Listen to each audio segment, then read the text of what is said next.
Fala pessoal, tá começando mais um episódio do Tudo Talk. Eu sou Álvaro Júnior. Eu sou o Lucas Anzolin. Vamos agradecer primeiramente aos nossos grandes patrocinadores, porque se não fossem por eles, nós não estaríamos aqui levando informações valiosíssimas até você, telespectador. Olha só que bonito, né, Lucas? Primeiro, quem apareceu primeiro? Corpac, uma das principais produtoras de embalagens plásticas do Brasil. E que o embalagem, segundo... hein? Fala uma embalagem, só pra ilustrar pro povo. Olha, frasco de cosmético. Eu tenho certeza que pelo menos tem um item na sua casa que a Corpac faz. Ou é cosmético, ou é o sorvete que você toma no final de semana, ou é a bebidinha quente lá que você usa nos seus drinks. Alguma coisa eu garanto que tem e você nem sabia que era a Corpac que fazia. E AVC?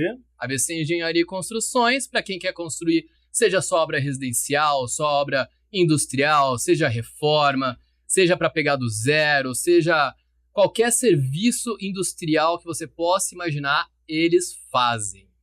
Inclusive, participamos em um, né? Pensou em obra, eles cuidam. Custo-benefício maravilhoso. A gente esteve nas obras, né? Visitando. Sim, então a gente pode falar que é um serviço realmente, gente, diferenciado.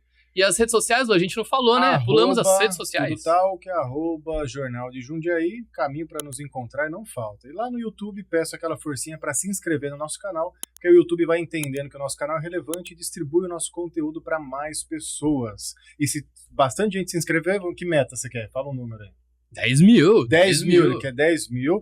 Se tiver a meta de 10 mil alcançada, ele vai pagar um desafio, hein, gente? É vocês que escolhem o desafio, hein? Vocês vão deixar aí no comentário que desafio vocês querem que eu pague. Vai dar o acesso ao OnlyFans dele, assim, ó, livre pra todo mundo. Ninguém tem o link, graça, só você vai ter. Ó, só. Aí, agora vai bombar o canal, agora vai pra 100 mil, hein? Bora apresentar o nosso convidado, que é meu xará aqui. Pois é. Dr. Lucas Oliveira, cirurgião oncológico. Seja bem-vindo, doutor. Muito obrigado, pessoal. Boa tarde aí. Seja muito bem-vindo. Com ele eu tenho intimidade, mas eu vou deixar a intimidade de lado, porque são anos de amizade. Mas aqui a gente vai tratar de coisa séria, né? Um pouco sério, um pouco descontraído. Não, papo sério com descontração. Esse é o nosso propósito. Acho que esse é o mais importante. Assim. E o mais engraçado foi que assim que eu bati o olho nele, eu reparei que nós estamos parecidos, com as mesmas cores. Aí ele citou um fato que eu não sabia. Então cite pro pessoal, por favor. Eu vim de azul propositalmente. Por quê? Porque estamos no março azul, que a gente fala, né? É de conhecimento de todo mundo que tem algumas campanhas, alguns meses do ano. A gente faz campanha por conta dos casos oncológicos e tudo. E o Março Azul fala o quê? Fala sobre a prevenção do câncer de intestino. Eu até pensei que o Álvaro já sabia. Tava sabendo, né? Eu não. Foi combinado e não me avisaram. Não, eu não sabia, gente. Eu vim de azul porque realmente eu vim de azul. Foi proposital isso aí. Eu acho que foi. Câncer de intestino, é isso? Prevenção? Exatamente. Eu sou cirurgião oncológico, né? Isso até depois eu queria conversar com vocês um pouquinho, que é importante falar aqui que é um cirurgião oncológico. Né? Então explique então já, por favor. Então vamos começar desde já. Cirurgião oncológico é a especialidade que trata de câncer. Então, assim, é uma pessoa que faz medicina, depois faz cirurgia geral, e tem como subespecialidade a cirurgia oncológica. Então, é o médico cirurgião capaz de tratar ali, assim, parte da cabeça e pescoço, mama, pulmão, o abdômen como um todo, próstata e a parte ginecológica. Então é uma área bem extensa, né? E aí você participa de todo o tratamento do paciente ou só, por exemplo, naquela hora crítica que tem que fazer a cirurgia para retirar um tumor? Essa pergunta é muito boa, porque assim, isso é muito importante da gente falar. O momento crítico que é a cirurgia e é o mais invasivo, a gente fala que é o último processo de tudo isso que acontece com o paciente que nos procura. Que a nossa atuação, isso é muito bem definido pela nossa sociedade e tudo, começa na prevenção, que são esses meses. Por isso a cor que você veio hoje, por conta disso. Tá vendo, gente? Foi proposital, vocês acham que não, mas eu já tinha estudado o assunto, já sabia. E a parte da prevenção inclui também os bons hábitos, que o médico às vezes puxa a orelha do paciente, que deixa de fazer. E o que seriam os bons hábitos, por favor? Atividade física, sempre muito importante, e sempre a gente fala muito em congresso, tudo. Alimentação saudável, evitar os maus hábitos, né, tabagismo, etilismo, que a gente tem que puxar a orelha do pessoal aí, porque isso acaba sendo fator de risco para os principais tipos de câncer. Essas campanhas que a gente faz são super importantes também, e os exames que a gente pode fazer. E essa prevenção teria alguma certa idade ideal para começar? Ou, por exemplo, eu e o Lucas, que somos jovens, super jovens, já devemos começar a fazer esse tipo de... Não, assim, o que a gente fala, alguns tipos de câncer têm alguns exames preventivos que a gente faz. Então varia muito, por exemplo, do colo retal, a colonoscopia, mas com uma idade mais avançada. Então, assim, algumas sociedades falam 45 anos, algumas falam 50. Então é uma coisa um pouquinho mais para frente. Mas o que vocês já podem fazer agora é atividade física, os bons hábitos e tudo isso. Isso é uma cultura de sempre e para sempre, né? E os sintomas, assim? Porque o intestino tá ali, de repente tem alguma dorzinha, tem um desconforto. O que leva a pessoa a associar, de repente, que ela pode já tá desenvolvendo um câncer? Lucas, muito variável mesmo. Mas sintomas e sinais que sugerem, às vezes, que o paciente pode estar com alguma alteração, uma lesão que pode ser um câncer. Sangramento anormal pelas fezes. Dificuldade para evacuar. Então, assim, antes tinha um hábito intestinal e aí mudou totalmente o hábito intestinal. Dores são possíveis. Perda de peso não provocada, por exemplo. Se um paciente me procura e fala assim, doutor, perdi 30 quilos em 6 meses e eu não mudei nenhum hábito alimentar, opa, a gente precisa investigar alguma coisa. Tem alguma coisa acontecendo. Agora, se é provocado, por exemplo, aumentei o número de atividade, estou comendo diferente, então não. Então é uma coisa que a gente fica mais tranquilo. Então você pensa assim, sangramento, alteração do hábito intestinal, perda de peso excessiva, assim, uma justificativa plausível. Isso já são sinais de alerta, que o melhor é procurar um atendimento médico. Tem algum número, por exemplo, da incidência maior em homens, mulheres, é igual? Depende do tipo de câncer. Porque uma coisa que é legal a gente falar também é assim, né? O câncer é um mito, né? Assim, é uma palavra que a gente não gosta nem de falar a respeito. Porque tem muitas famílias, às vezes, que até escondem, né? Assim, o familiar que teve o câncer e tudo. E hoje mudou muito, assim, nos últimos anos, décadas, que a gente vê, assim, o que antes era uma sentença de morte. Hoje tem tratamento. E, assim, quando a gente consegue identificar precocemente a taxa de sobrevida, que a gente fala, o termo técnico para isso, é muito maior, né? Então, assim, o que é o câncer, né? São alterações em células, no crescimento normal da célula. Isso acomete um crescimento anômalo dos nossos tecidos. Só que a gente pensa assim, é o mesmo câncer, por exemplo, que o paciente tem no intestino e um outro paciente tem na mama? Não, são doenças diferentes, abordagens diferentes. O tipo de tratamento é totalmente diferente, fatores de risco são diferentes. Então é como se fosse a gente englobasse várias doenças na única palavra câncer. Então, assim, cada paciente ele tem que ter um olhar individualizado, porque ele vai precisar de um tratamento e uma terapêutica diferente. Fala um pouco sobre os tratamentos, então. Bom, os tratamentos que as pessoas mais sabem e mais têm medo, né? Assim, vou começar com a cirurgia, que é a minha área, que é o procedimento cirúrgico.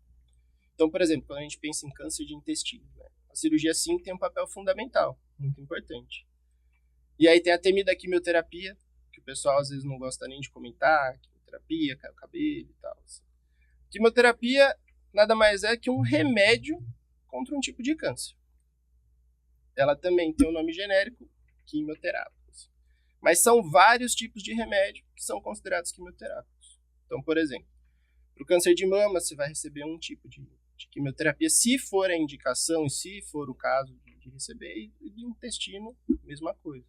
Se tiver indicação, a depender do estadiamento, que é a classificação que a gente faz, o paciente vai receber um tipo de remédio ou outro que a gente chama de quimioterapia. Tem também a radioterapia. Né? A radioterapia é como se fosse a gente queimar o tumor.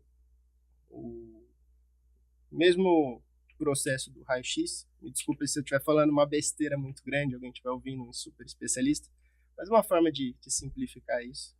Mas que a gente, com o maquinário, com os médicos especialistas nisso, a gente emite uma energia que vai possibilitar como se fosse queimar o câncer. Então, assim, também é super utilizado em alguns tipos de câncer. Quando a gente pensa câncer de próstata, câncer de mama, câncer de reto, a radioterapia é super utilizada. A medicina já começou a olhar para a parte mais holística da coisa, levando em consideração certos tratamentos energéticos, ou ainda não? Essa pergunta é muito relativa, porque assim, a gente entende que o paciente não é puramente um número. Tem todo um contexto que envolve. Mas quando e nosso medo, falar dessa parte holística para um paciente que está num tratamento como esse, é a gente não utilizar do que a gente tem como dado científico. Por quê? Quando a gente entra num tema que nem o câncer, que é um tabu para muita gente, tudo que o médico faz, os especialistas sérios fazem, assim, é embasado em evidência científica. Assim, evidência científica foi muito falado agora quando a gente passou em Covid, né? Imagine o mesmo contexto, uma doença que às vezes a pessoa nunca ouviu falar muito, sempre tem alguém querendo trazer um remédio milagroso, alguma coisa do tipo. E isso interfere demais, né?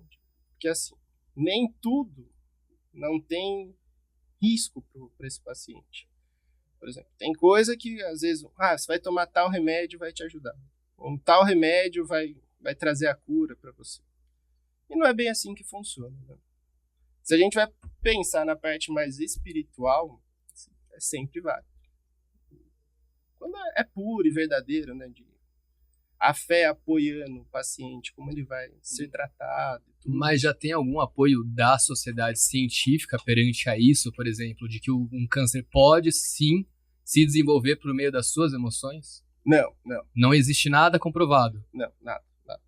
Até porque é muito difícil a gente pensar e fazer um estudo que leve a isso, né? O que a gente tem são mecanismos ali bioquímicos e celulares e tudo, biológicos mesmo, que acabam gerando essa alteração. Seriam anomalias do próprio corpo, então. Exatamente. Porque é isso que você falou, Alvinho, assim, tem muita gente que acredita, né? Por exemplo, um tal tipo de câncer é desenvolvido porque a pessoa guardava muita coisa para ela e por isso que desenvolveu tal câncer. Quando a gente pensa na medicina, evidência científica, a gente não acredita nisso. Assim.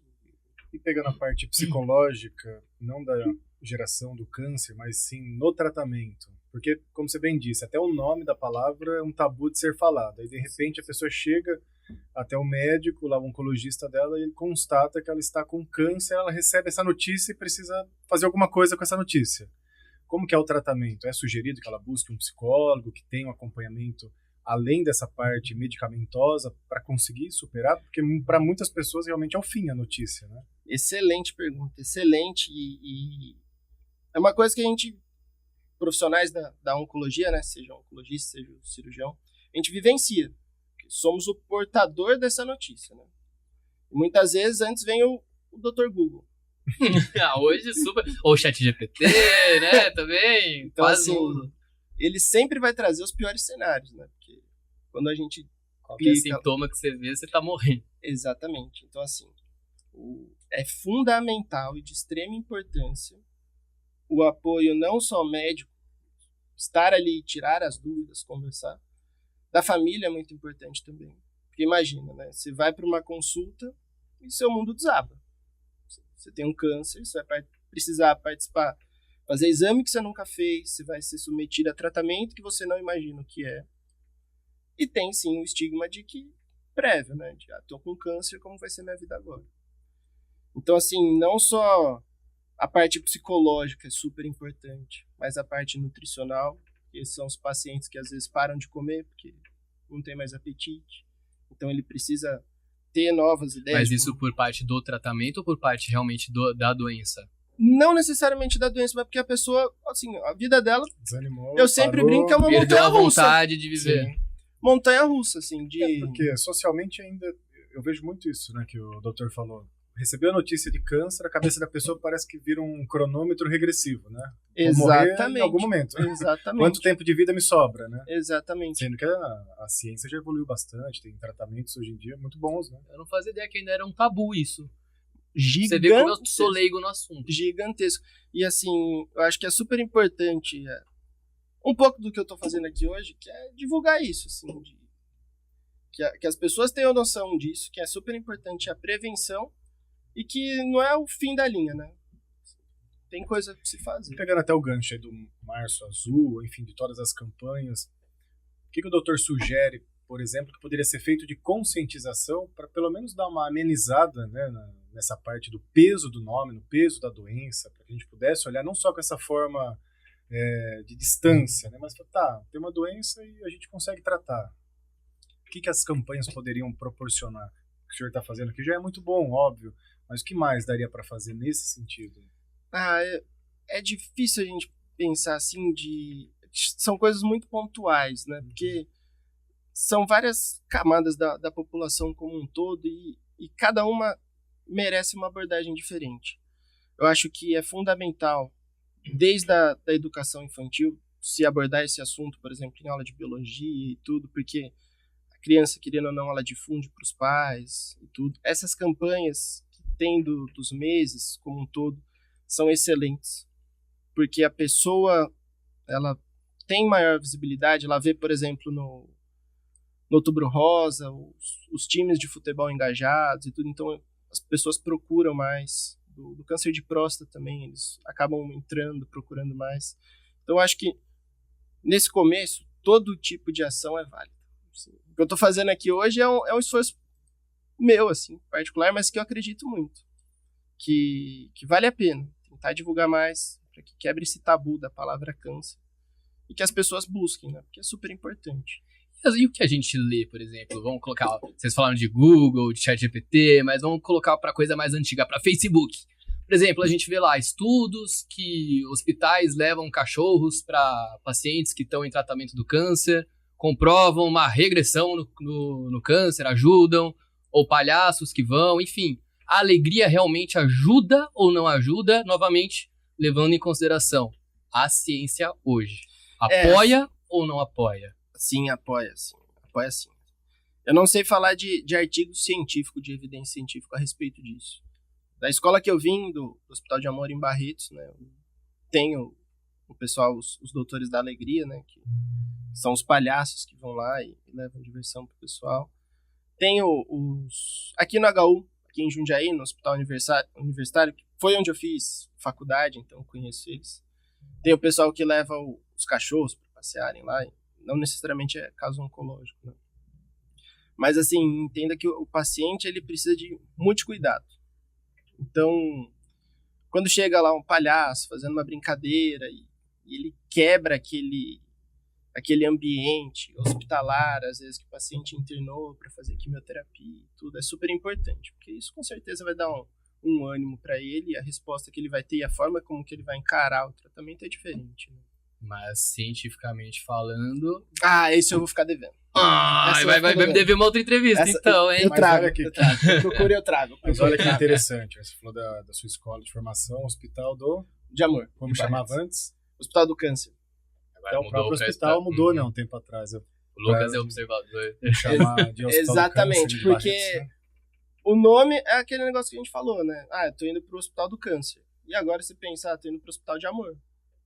Assim, a mentalidade da pessoa muda, né? Mesmo que não haja, por isso que eu trouxe essa reflexão, mesmo que não haja evidências ainda numéricas, científicas, né, mas na nossa vida há uma predisposição, quando a gente está bem, com a cabeça boa, ou se utiliza de palavras que nos deixam mais animados, de passar por qualquer dificuldade de maneira mais fácil. Com então, certeza. Isso sim é mais fácil evidenciar, cada um na sua casa sabe. Se eu estou feliz, estou com a cabeça boa, qualquer problema que surja, seja de doença, de trabalho, de relacionamento, fica mais fácil de eu passar por aquilo.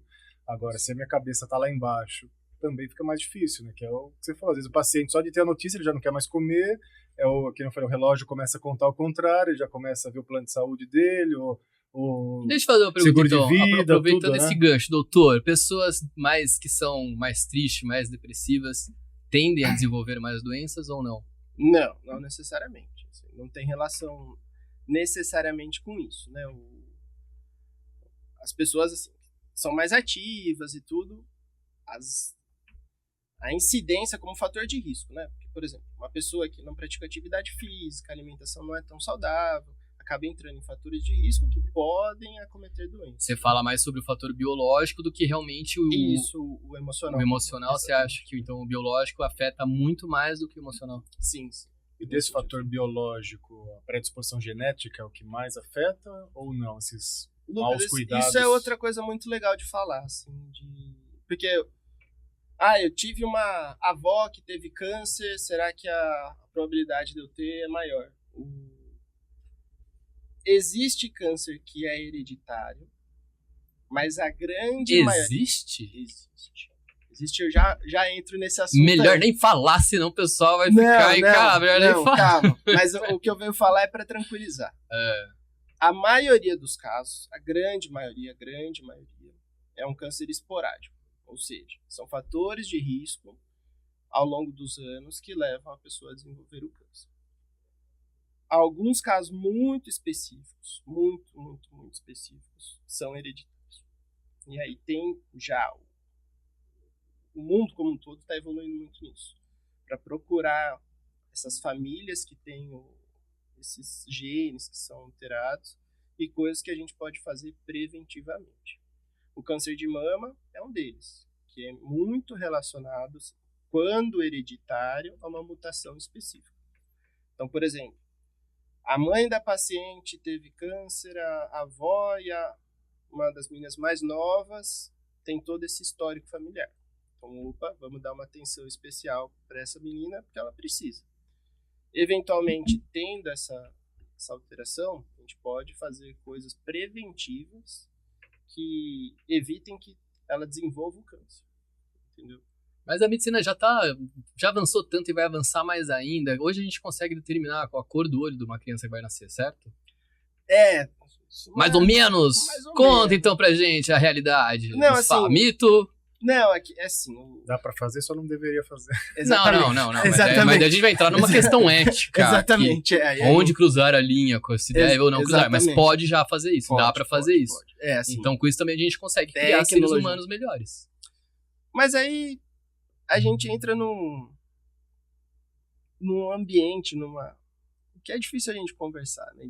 Mas é gostoso a gente conversar sobre isso. Não, com certeza. É importante conversar sobre isso, porque é o futuro. Talvez sim, mas assim, você vai predeterminar geneticamente uma pessoa? Não sei até... Se isso vai curar ela de uma futura doença, por que não? Mas até que, por exemplo, se você descobrisse hoje, a gente fizesse um mapeamento seu, e você descobrisse que com 80 anos você teria uma doença neurovegetativa, por exemplo. Você ia perder a noção de quem está ao seu lado e tudo. Você faria esse teste? Eu não faria, porque assim, eu acho que a vida pode acabar a qualquer momento. Então, sei lá se eu vou chegar até os 80. Então, o que você acha, Lucão, dessa possibilidade? Também, Aí você pensa numa pessoa que faz e ela descobre que aos 85 anos ela vai desenvolver isso. Não sei os motivos que levaram a pessoa a fazer, mas ela descobriu. A pessoa tem 22 anos, ela sabe que com 85. Pensando em 85, uma idade já avançada, né? Assim, a gente conhece muitas pessoas com 85 anos. Como que vai ser a cabeça dessa pessoa com 22 anos, sabendo que ela está sentenciada a 85 anos, ela ter essa doença? Que seria o ponto final. Mas não está sentenciado. Mas interfere nas escolhas dela. Então, com assim, certeza. é uma coisa... É uma probabilidade, certo? Não é que ela vai ter. Que ela tem, assim, por exemplo. Se a gente pudesse fazer isso. Com 85 anos você vai ter isso. Eu não sei se eu ia querer fazer esse teste também, não. Também não faria, não. Porque, por exemplo, quem garante que você não atravesse a rua daqui um mês, seja atropelado? Amanhã a gente pode não estar aqui, mas hoje a gente tá aqui gravando nós Será quatro. Nosso último episódio hoje. Amanhã, mas é verdade, amanhã a gente pode não estar mais. Pelo amor de Deus. Mas eu digo assim, na questão Mas eu digo assim, na questão da mudança genética, que eu apoio é pra criar seres humanos mais saudáveis. Isso eu apoio. Mas é que daí, assim, eventualmente a gente partiria pra parte de selecionar, sabe? E ficaria sob responsabilidade de quem, em qual sentido. Eu acho que quando a gente... Assunto com muitas portas filosofia, abertas, né? filosofia. Você volta outra vez pra gente conversar só sobre isso. A gente aí fala... porque pode levar pra muitos lugares, né? Exatamente, é uma coisa muito... Envolve crenças, envolve religião, envolve... Eu tô falando de doença. Ok, mas envolve muitas coisas, pra evitar, pra criar seres humanos mais saudáveis, pra que fiquem menos doentes. Um dos últimos que quis fazer isso quase dizimou a população inteira. Não tô falando disso, eu tô falando de doença. Isso abre portas pra debates muito grandes, né? Então é complexo, mas interessante, sem dúvida. A gente Sim, gosta de eu quero conversar que você sobre, volte aqui né? pra gente fazer um debate depois sobre isso. Mas, Não, assim, a gente com a faz, participação do telespectador Indo- também. ainda indo assim, na linha desse desenvolvimento da ciência, um assunto que até era mais debatido, hoje eu vejo que é menos, a questão das células-tronco no tratamento de câncer. Como está isso dentro, hoje, da ciência para os tratamentos? Nossa, assim, da parte disso, a minha experiência nessa parte foge muito, assim. Não sei te falar com profundidade sobre isso. Antes falava-se muito, mas quando a gente pensa em regeneração, às vezes traumática e tudo, né? Por exemplo, pessoa que teve um acidente automobilístico e perdeu a mobilidade dos membros e tudo. Então, eles imaginavam isso na célula-troncos para fazer essa regeneração. De fato, não se fala muito mais nisso, assim. Porque parou de falar, né? Tava sempre Ou passando só na não tá na televisão, mídia, tava sempre não nas tá redes pro grande sociais, né? público, vai saber o que tá Um- acontecendo aí nos bastidores. Um dos cientistas mais importantes do mundo nisso, esse assunto que a gente abordou da parte de trazer a mobilidade para pessoas que perderam a mobilidade de membros e tudo, é um brasileiro. Não sei se vocês conhecem. Assim, no meio médico a gente sabe mais, que é o Nicoleles. É um professor, ele fez medicina na USP. Desde então ele desenvolveu toda a carreira dele nos Estados Unidos. E agora ele tem um projeto na Itália que ele faz um exoesqueleto. Então, assim, com a transmissão do pensamento pelo sistema todo que ele desenvolveu. E Física quântica, né? não sei, Entra já nesse quesito da física Não- quântica. e é sensacional o trabalho dele. Assim. A pessoa pensa no movimento, ele consegue reproduzir isso na máquina e esse exoesqueleto faz a pessoa andar. Maravilhoso. Foi o médico que fez na Copa do Mundo aqui, a pessoa dá um passo, né? O cara era tetraplégico, paraplégico, não sei falar o certo. E ele deu um passo e chutou a bola. Primeiro. É assim. Incrível. É a coisa até nossa, arrepia, né? assim, caralho. Professor brasileiro, tá nos Estados Unidos. Muito bom. Cara, no mundo inteiro é famoso. E você vai fazer uma Não, pergunta? eu ia falar pegando ainda do câncer, né? Para animar um pouco o povo que tá ouvindo também, assim, os números, você pode chamar de cura, o nome técnico é remissência do câncer, como é que fala? Regressão. Então, Não assim, sei o nome, mas os números de cura, vamos usar o palavreado mais simples, são altos, são baixos, depende da fase que descobre. então depende muito da fase que a gente descobre. Porque depois que a gente faz o tratamento, a gente entra no que a gente chama de segmento. E aí eu posso até compartilhar com vocês uma experiência que é muito legal que a gente tinha no hospital, que era assim. Quando a gente pensa no câncer coloretal, após 5 anos, o paciente ele recebia a alta do Hospital de Amor para continuar fazendo segmento na cidade dele. Né? Assim, a probabilidade de ter alguma coisa relacionada ao câncer passado algum tempo no coloretal, quando a gente pensa, é muito pequena. Então, o paciente recebia a alta da nossa instituição. Era o dia que o paciente ia lá tocar o sino. Uma das experiências mais legais que a gente tinha. Eu imagino. A gente falava a alma isso aí. Exatamente, né? Assim, quando a gente falava chegou a 5 anos e tal. Para o paciente é uma vitória, assim, que a gente não tem como mensurar. Porque o exemplo da montanha-russa que eu falei, eles adoravam, né? Ele fala assim, quando a gente dá a notícia, é a hora que você entra no loop. Você perdeu total o controle da sua vida. Você faz o tratamento e aí você entra numa certa calmaria. A gente pede exames de sangue, faz tomografia, é sempre uma expectativa gerada para consulta.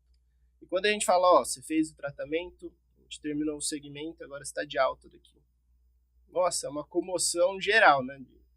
As pessoas que estão ali, às vezes, para ser atendidas ambulatorialmente, aplaudem, a pessoa fica feliz pra caramba. E a gente é a nossa maior vitória, né? É quando a gente vê que tudo que a gente passa vale a pena. Eu vou entrar num ponto um pouco delicado, mas eu queria te perguntar a questão da rede pública e da rede privada. Qual que, assim, porque eu não sei, a gente não faz ideia do quanto custaria um tratamento desse. Entendi. Então, a rede pública hoje tem como tratar um paciente, como fazer uma... Tem. Sim. Precisa melhorar? Sempre pode melhorar. Mas o tratamento que a gente oferece hoje, ele é bom. Bom. Obviamente que comparado às vezes com o meio particular, ainda tem muito que melhorar. Sim, tem que melhorar. Mas o atendimento primário que a gente fala, que é o paciente que vai fazer o exame de prevenção e depois chegar no atendimento terciário, que é quando faz a cirurgia, passa pela quimioterapia e tudo, ele é estruturado. Às vezes é difícil porque o câncer ele é uma doença difícil. Então ele requer muito que o paciente vá atrás, ele precisa estar atento às consultas que ele vai passar, os exames que ele vai fazer. Então, assim, acho que a parte da conscientização que a gente sempre fala ainda precisa melhorar. Sabe, da unidade básica de saúde, reforçar isso para os pacientes, ter palestra ali que seja mensal, que seja trimestral, mas que fale sobre a doença para quebrar esse paradigma, que o paciente busque, fala, tive um sangramento anômalo. O paciente não vai falar isso, né? Falou, doutor, sangrei por aqui e antes eu não sangrava. Tá tudo bem? E o médico lá na atenção básica fala assim, não, vem cá, vamos pesquisar, talvez seja o caso de mandar lá para o cirurgião oncológico, talvez seja o caso dele ver e pedir alguns exames mais específicos, que daí é onde eu tô, né? Bacana. O tempo tá estourado. Tem que voltar outra vez, né? Você quer fazer mais alguma pergunta? Não, eu queria ficar aqui batendo papo, porque tem tanta pergunta ainda pra fazer, mas o tempo tá estourado. Você volta então, mas melhor. Pode deixar. Eu vou guardar aqui minha pergunta pra próxima entrevista. A gente deixa um mês que a cor seja boa também. Tá bom. Aí você retorna então, tá? Mas muito obrigado pela sua presença, doutor. Amigo do meu coração, que eu conheço há anos. Parabéns, é um orgulho te ver onde você tá, cara. Muito obrigado. Quer deixar suas redes sociais, doutor? Se tiver, claro. Eu não câmera. Eu não tenho Ou deixar algum recadinho pessoal aqui. Pessoal, acho que assim, a dica é prevenção, né? Hábitos saudáveis e prevenção. Das redes sociais, eu não sou ainda... Sou bom nisso ainda. Vamos trabalhar isso então, por favor. Vamos conversar sobre marketing, tá bom? Nos bastidores. Nós temos as nossas. Sim, Tudo Toque Podcast, que a gente mudou o arroba, a gente deu uma fugida aqui, mas eu lembrei. Jornal de Jundiaí. Isso aí. Então é isso, agradecer novamente nossos patrocinadores, Corpac e VC Engenharia e Construções. Nosso muito obrigado por você, pela atenção. Deixa aí nos comentários se você gostou, deixa seu engajamento, deixa seu like, se inscreve no canal. Beijo, até a próxima.